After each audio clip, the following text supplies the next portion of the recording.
నాకు గుండు హనుమంతరావు గారు అప్పట్లో అమృతం షూటింగ్స్ అప్పుడు తను తీసుకెళ్లేవాడు కొన్ని హాస్యవల్లర్లు అంటారు కదా, కామెడీ షోస్కు తీసుకెళ్లి నన్ను చిన్న చిన్న కామెడీ రోల్స్ చేయించేవారు.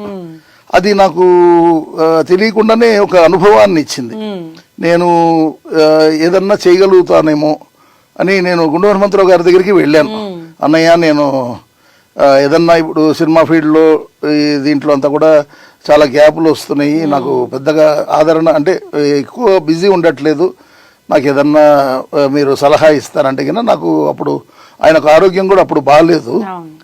చెప్పాడు నన్ను, జ్వాల, నువ్వు ఎప్పుడు కూడా డబ్బు కోసం పరిగెట్టకు, నువ్వు వర్క్ కోసం పరిగెట్టు, వర్క్ బాగా చెయ్యి, నువ్వు చేసే వర్క్లో sincerity, punctuality and the best performance ఉండాలి.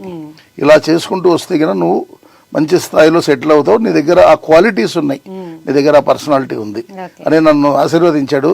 నాకు కొన్ని సలహాలు ఇచ్చాడు.